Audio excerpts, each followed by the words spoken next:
All right, Apple's forthcoming iPhone 14 base model will start at $799, the same entry price as last year's 6.1-inch iPhone 13. According to some reports coming out of East Asia, a post from an account, Ukes1122, on the Korean blog Naver said that Apple will not increase the price of its upcoming entry-level flagship device for a number of reasons. We're going to get into those reasons with Shakirat Adigun, who is an analyst at Financial Derivatives Company Limited. Shakirat, you're very, very welcome. There's all types of stories coming out for this phone, which is coming out next month. Where is this latest rumor or report coming from?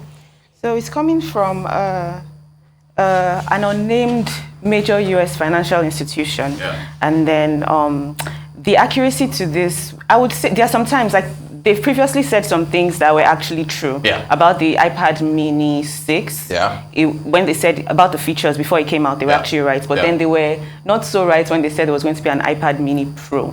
So we have to take this with a pinch of salt. Also, the Mac rumors, where we got this from, hasn't really independently gotten affirmation on this claim. So we're not really sure yet, but fingers crossed, right? Yeah, exactly. Are the number of rumors that are coming out with respect to the phone, is it a reflection of excitement for the release?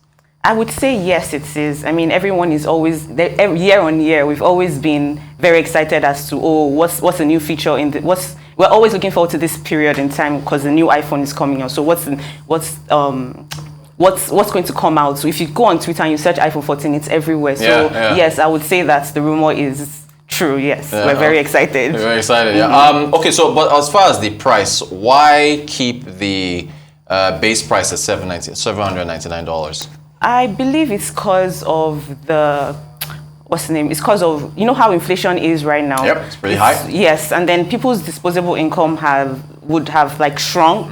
So it won't really be what would probably focus on as to what to buy would be definitely different from, like, won't be an iPhone 14. That would be the least on, except we're very rich and all that. So I feel like they're trying to, like you said in the intro, in order to boost sales, and then based on the reduction in demand for smartphones, they're actually trying to keep this price the same as the rest. Yeah. So what would that mean historically if they do keep this base for this base model at $799?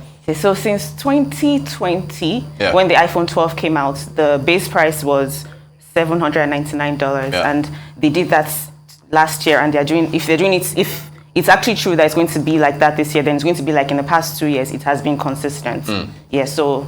Okay. Now, as far as the size of the phone, I understand that I think the 5.4 or 5.5. They're getting rid of that.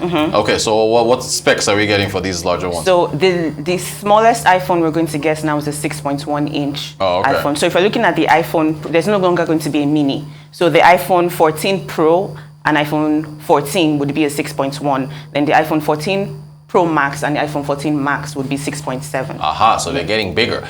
We head to a leak. Okay, this is very interesting. So my phone presently is, the display is off. There's supposed to be an always-on feature. Again, another rumor that will be hopefully confirmed in here. What's the purpose of that?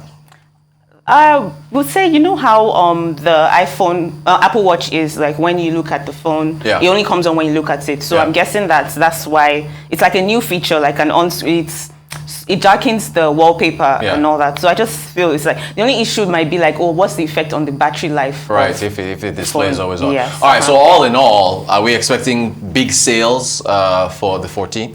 Like I said earlier, because of how inflation is right now, we might not and based on the reduction in demand for smartphones, I think it will be better and wiser to be cautious with the predictions and probably reduce the forecasting sales for now. And then let's just say if it boosts eventually, then it will at least increase. It will show like a positive trend or whatnot on Wall Street for Apple. Yeah. Great stuff. Shakirat Adigun, analyst with Financial Derivatives Company Limited. We'll see what happens next month. Yeah, it comes out September. Thank you so much.